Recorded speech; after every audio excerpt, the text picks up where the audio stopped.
Halo besinya Getani, Besi, Kamis 23 Oktober 2025 lalu merupakan hari di mana Nikita dan tim penasehat hukumnya menyampaikan tanggapan atas replik yang dalam sidang sebelumnya dibacakan oleh JPU, di mana dalam replik tersebut berujung pada penolakan pledoi dari Nikita Mirzani.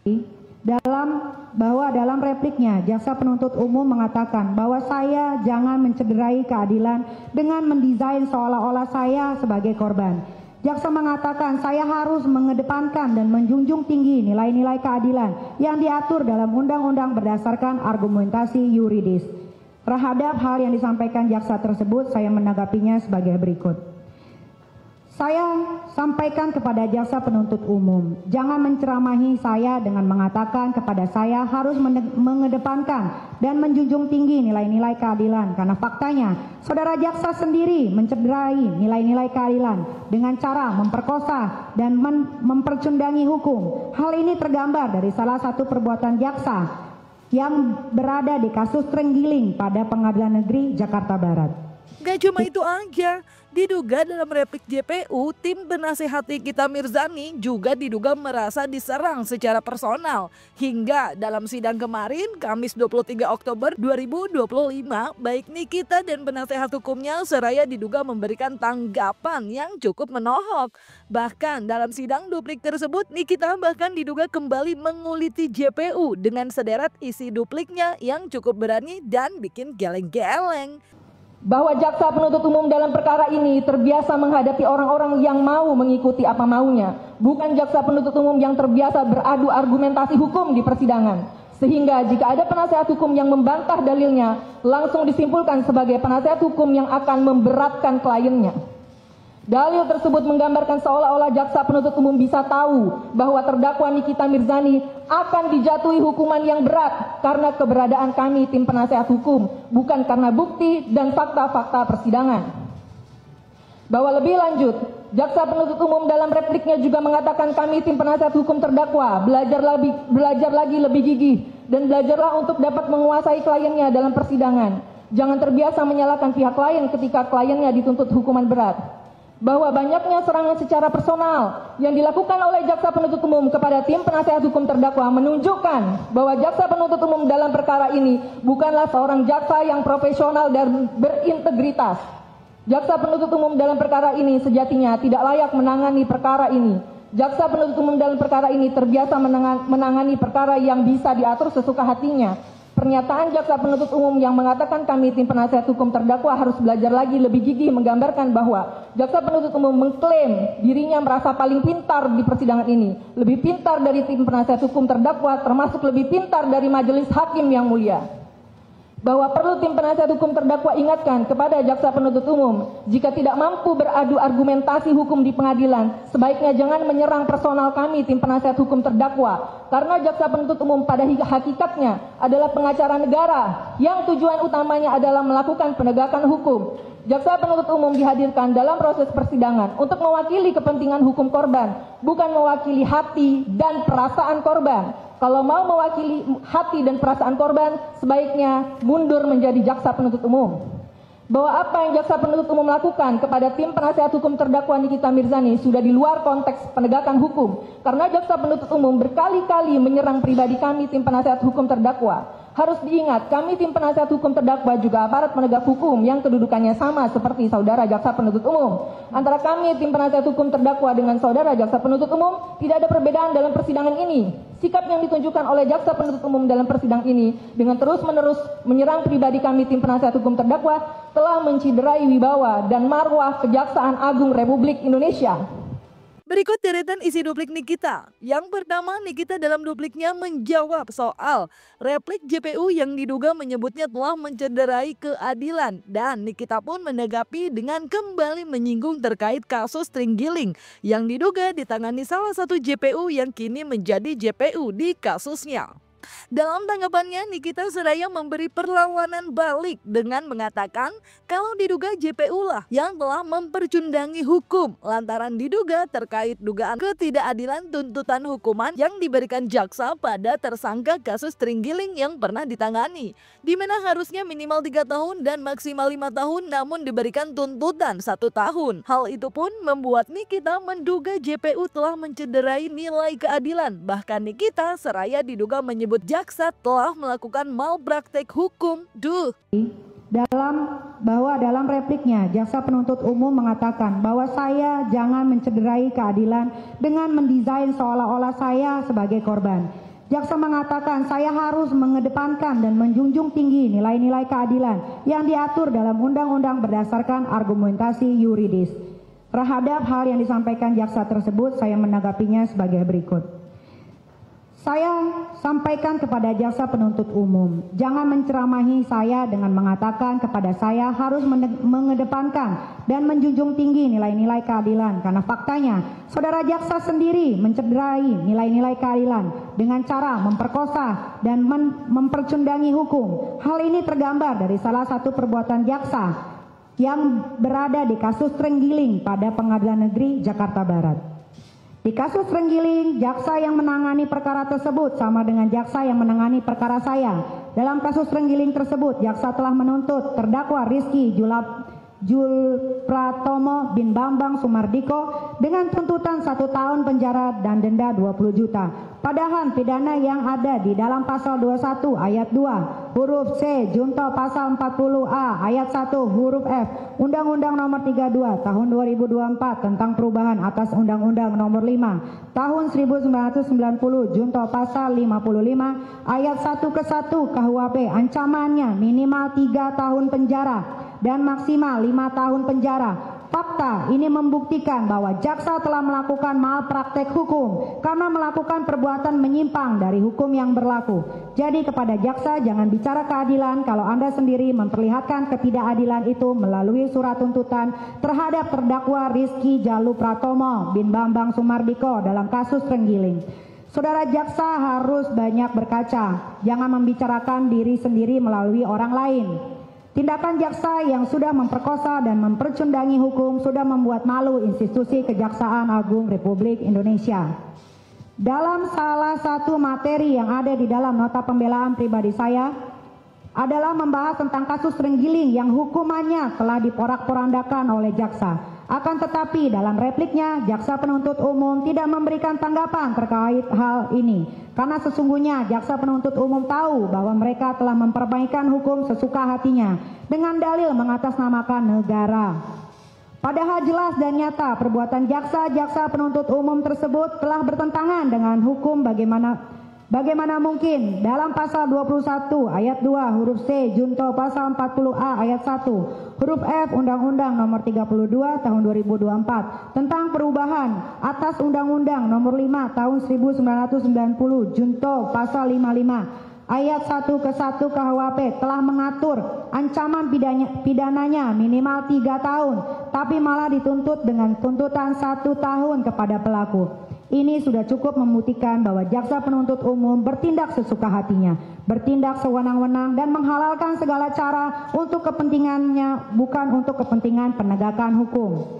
Selanjutnya, dalam penelusuran saya yang saya lakukan di Google, saya juga pernah menemukan latar belakang mengenai perbuatan jaksa yang badannya gendut, mohon maaf saya nggak tahu namanya, yang juga tidak sesuai hukum, di mana jaksa tersebut dalam perkara Olivia Nathania telah menghilangkan pasal pemalsuan surat dalam kasus tersebut yang dilaporkan oleh korban atas dasar adanya pemalsuan dan penipuan. Tapi menurut jaksa, yang badannya gendut, menghilangkan pasal pemalsuan surat. Padahal jelas-jelas dalam kasus tersebut terlihat adanya pemalsuan surat yang dilakukan oleh pelaku. Sehingga kesimpulannya, menurut saya, jaksa yang menangani perkara saya ini adalah jaksa yang sudah mahir dan terlatih untuk melakukan rekayasa dan kebohongan dalam persidangan. Majelis Hakim yang mulia, para pengunjung sidang yang terhormat. Lanjut yang kedua, Besti. Nikita dalam dupliknya kembali mencengangkan warganet, bahkan membuat geleng-geleng kepala lagi dengan keberaniannya. Lantaran lagi-lagi Nikita diduga kembali menyerang JPU dan diduga karena nggak terima dengan tanggapan replik yang disampaikan JPU pada sidang sebelumnya, di mana meminta Nikita agar banyak membaca. Nikita pun menjawab dengan tanggapan menohok lagi. Kalau hal tersebut justru harusnya untuk jaksa. Bahkan Nikita juga menyarankan agar jaksa belajar baca dan hukum lagi di luar negeri seperti di Inggris, Belanda, dan Amerika. Diduga dengan tujuan agar tidak lagi salah menerapkan asas-asas hukum pidana dalam perkara peradilan. Aduh. Jaksa yang menangani perkara saya ini sombong dan kurang ajar. Tidak sadar diri kalau mereka rata-rata sekolahnya masih sampai di tingkat sarjana semua.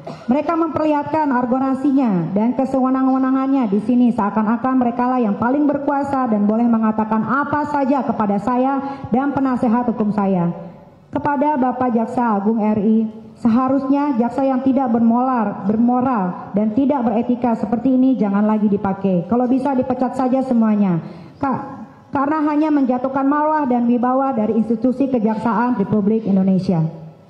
Kemudian jaksa penuntut umum dalam repliknya juga mengatakan, saya tidak tahu membaca dan akan membawa saya ke taman baca. Dalil ini juga bentuk serangan-serangan personal dari jaksa penuntut umum kepada saya. Justru sebaliknya, yang harus belajar membaca adalah jaksa. Kalau bisa jaksa belajar baca dan belajar hukum pidana lagi ke luar negeri seperti ke Amerika, Inggris, Belanda, biar tidak salah menafsirkan dan menerapkan asas-asas hukum pidana dalam praktek peradilan. Anyway, Besti, bicara perihal kasus terenggiling yang disinggung Nikita dalam dupliknya, Nanda Nababan menyebut dari pendiri advokat dan peneliti satwa liar Indonesia yang melakukan kolaborasi dengan tim NM atas ketidaksengajaan dalam penemuan kasus terenggiling dengan dugaan tuntutan hukuman yang diduga tidak sesuai ini pun terlihat hadir dalam sidang Nikita, Besti. Dalam video yang beredar di sosial media, ia pun menduga adanya malpraktik dalam penegakan hukum terkait kasus terenggiling. Karena disebut Nanda sangat serius menangani perkara lingkungan hidup karena tak hanya menjadi perhatian masyarakat tapi juga internasional. Terlebih perkara lingkungan hidup lebih penting karena telah merugikan ekologi daripada negara sendiri dan mengancam kepunahan. Terima kasih rekan media, saya Nanda Nababan, saya adalah pendiri dari advokat dan peneliti kejahatan satwa liar Indonesia yang memang melakukan kolaborasi dengan tim PH dari Mbak NM dan menjadikan temuan kami menjadi salah satu materi dalam surat pembelaan yang dibacakan secara pribadi oleh Mbak NM kemarin ya. Nah, ini mungkin ada alasan sendiri apa sih akhirnya melakukan upaya kolaborasi ke pihak Nikita Mirzani melalui tim kuasa hukumnya ya? Mungkin ada alasan apa? Terima kasih. Perlu kami sampaikan memang bahwa advokat dan peneliti kejahatan satwa liar Indonesia ini adalah yang beranggotakan para advokat. Sebagian besar adalah advokat, yang mana salah satu dari anggota kami adalah tim PH yang saat ini sedang mendampingi Mbak NM. Seperti itu. Dan kemudian temuan kami ini juga secara tidak sengaja menemukan bahwa jaksa yang menangani perkara terenggiling adalah juga jaksa yang sama yang sudah sedang menangani perkara di Mbak NM. Sehingga temuan kami ini kami sampaikan kepada rekan kami di APK Seli yang juga secara kebetulan juga adalah tim pendamping dari Mbak NM. Kemudian itu kita kolaborasi dengan seperti itu. Ini berarti abang menilai kalau jaksa yang sedang menangani kasus Nikita ini bermasalah gitu Pak? Kami tidak menyimpulkan seperti itu, tapi berdasarkan perkara yang menjadi isu kami bahwa perkara satwa liar ini perkara yang punya pidana minimal 3 tahun, maksimal 15 tahun. Ini menjadi bukti bahwa pidana kejahatan satwa liar adalah perkara yang sangat serius. Nah, kenapa dilakukan penuntutan di bawah ketentuan undang-undang? Nah, ini berarti ada semacam satu malpraktek lah dalam penegakan hukum. Oke, kesimpulannya jaksa yang menuntut kita ini pernah menuntut kasus satwa liar yang harusnya dihukum berat tapi ringan sama jaksa tersebut. Dan ini dalam peristiwa waktu yang bersamaan. Terus apa yang abang kejar hari ini? Apakah ini meminta pertanggungjawaban atau seperti apa sih bang yang abang tuntut? Ya mungkin kami akan meminta kepada negara dalam hal ini Kejaksaan Agung untuk membina jaksa-jaksa yang seperti ini. Artinya ketika tidak kapabel menangani suatu perkara, artinya jangan dilibatkan. Kalau memang dia tidak memahami penanganan perkara lingkungan hidup, ya harapan kami bisa dibina.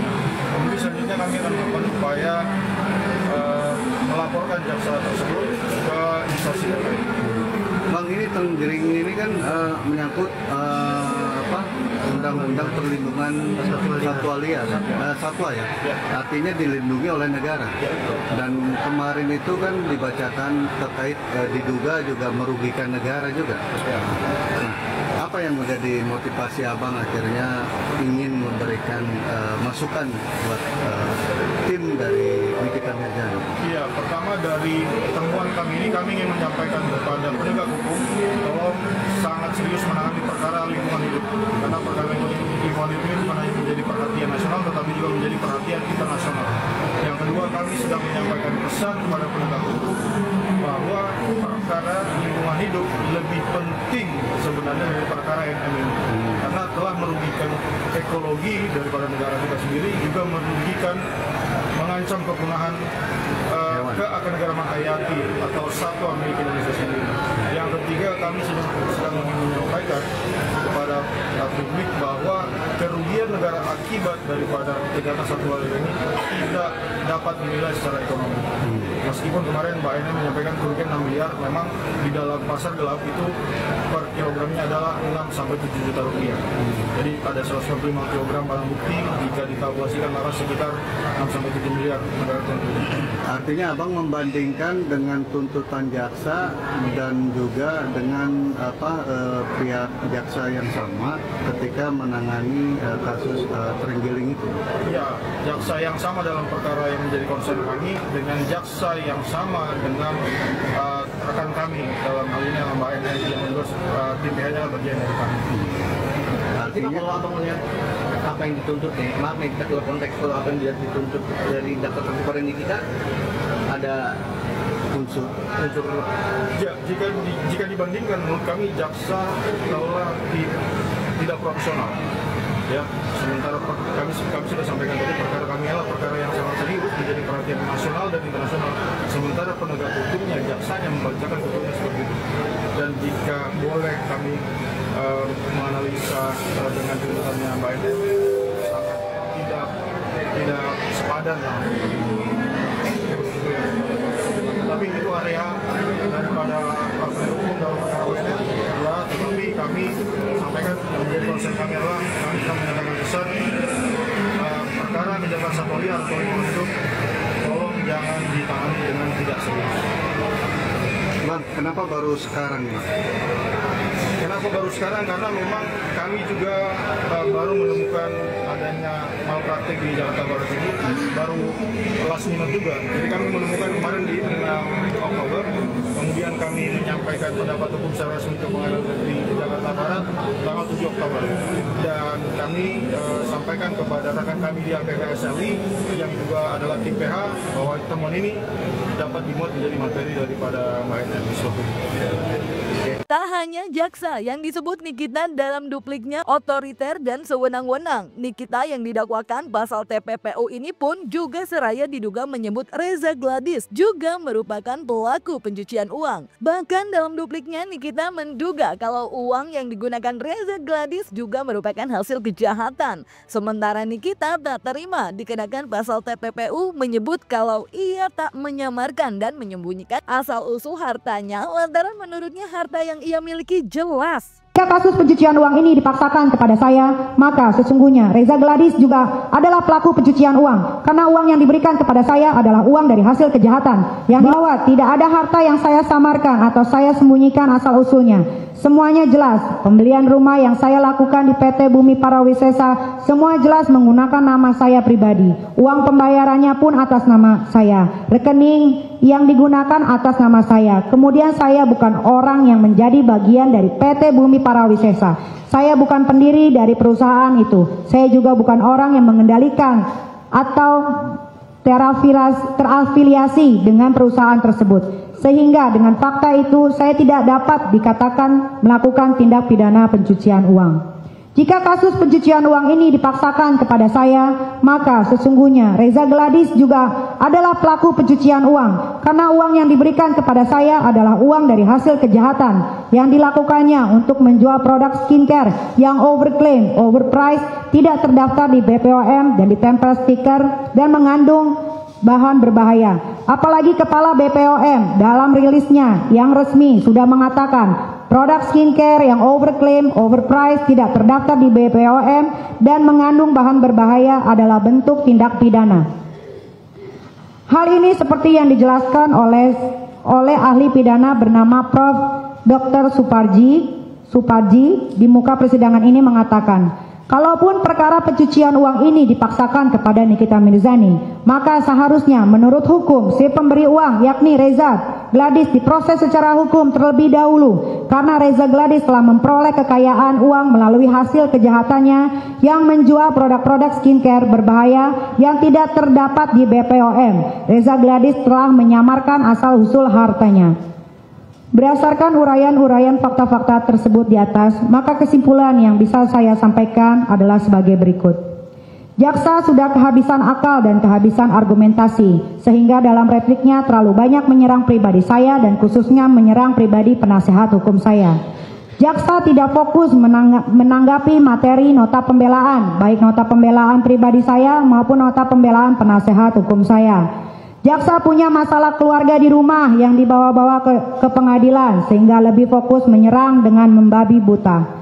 Jaksa membangun narasi-narasi fiktif, merekayasa fakta-fakta persidangan dan membuat banyak kebohongan dalam menyusun repliknya. Jaksa telah melecehkan lembaga peradilan karena menuduh Bapak Hakim yang mulia tidak adil, hanya karena Bapak Hakim yang mulia memberi ruang kepada saya untuk membela diri. Jaksa telah arogan dan memperlihatkan mentalitas otoriter ke sewenang-wenangannya karena hanya ingin dia saja yang didengar dalam persidangan ini, sehingga menyimpulkan usaha saya menghadirkan saksi meringankan dan saksi ahli dan disetujui oleh Bapak Hakim yang mulia sebagai bentuk perbuatan Bapak Hakim yang mulia dalam rangka memanjakan saya dan penasehat hukum saya.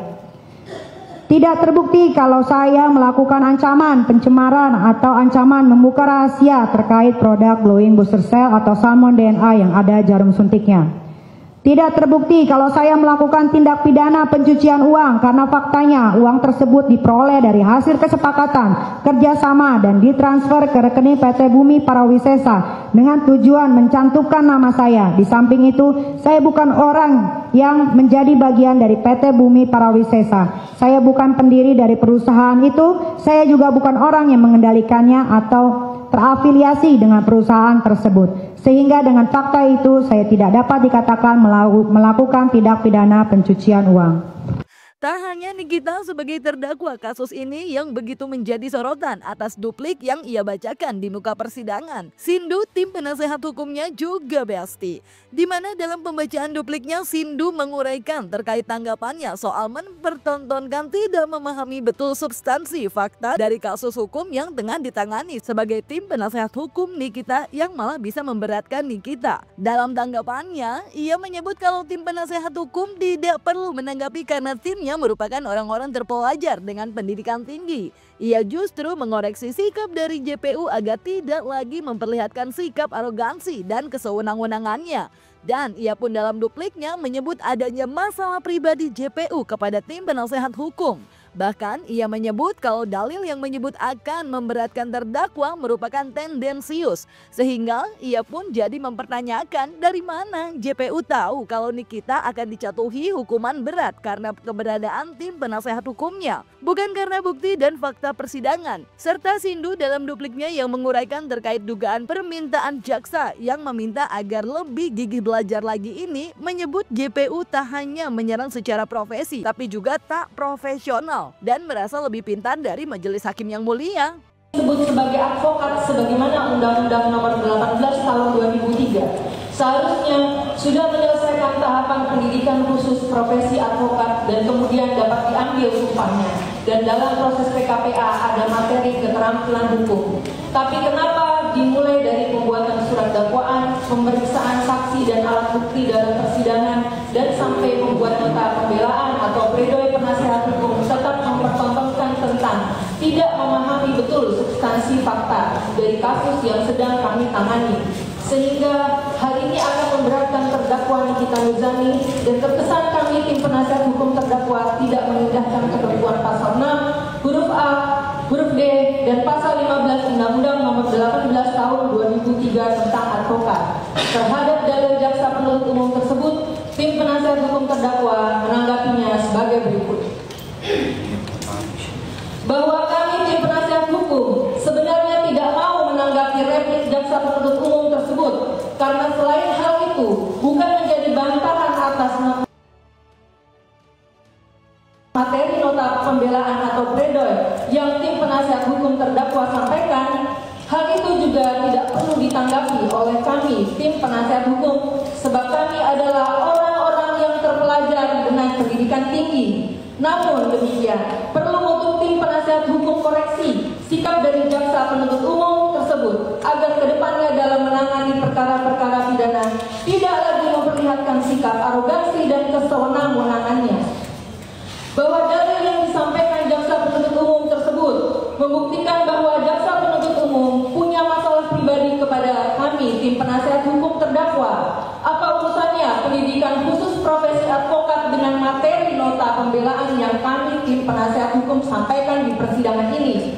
Jaksa penuntut umum punya sentimen pribadi apa kepada kami tim penasihat hukum terdakwa sehingga membawa-bawa profesi kami sebagai advokat dalam repliknya? Bahwa dalam nota pembelaan atau pledoi sebelumnya, kami tim penasihat hukum membantah argumentasi hukum jaksa penuntut umum yang ada di dalam surat tuntutannya mengenai adanya pertentangan antara keterangan satu saksi dengan saksi lainnya.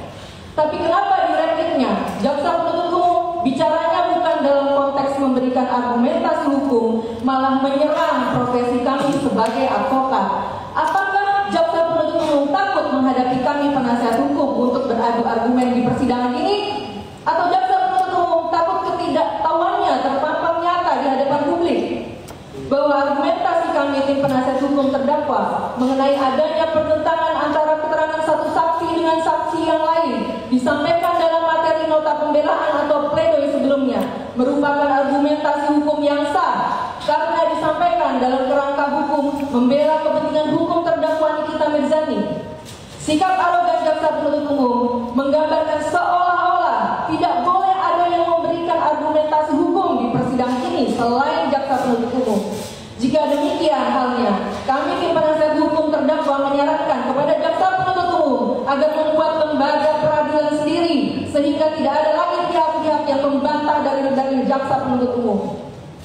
Bahwa selanjutnya di dalam repliknya jaksa penuntut umum mengatakan, tapi kenapa dimulai dari pembuatan surat dakwaan, pemeriksaan saksi dan alat bukti dalam persidangan dan sampai saat membuat nota pembelaan atau pledoi penasihat hukum tetap mempertontonkan tentang tidak memahami betul substansi fakta dari kasus yang sedang ditangani? Tentu hal ini akan sangat memberatkan terdakwa Nikita Mirzani.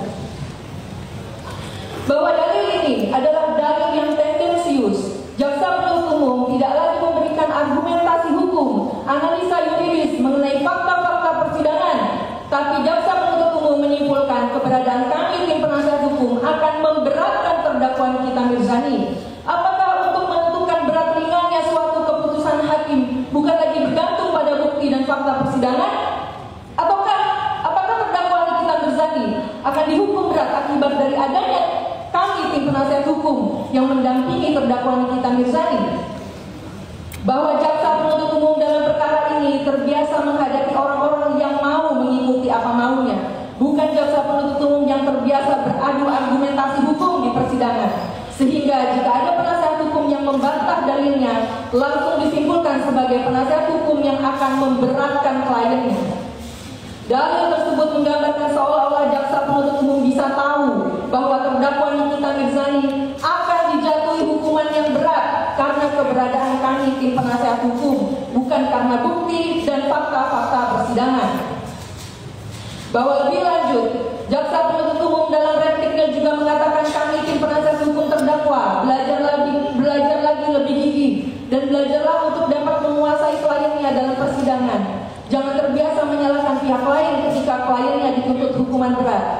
Bahwa banyaknya serangan secara personal yang dilakukan oleh terdakwa menunjukkan bahwa jaksa penuntut umum dalam perkara ini bukanlah seorang jaksa yang profesional dan berintegritas. Jaksa penuntut umum dalam perkara ini sejatinya tidak layak menangani perkara ini.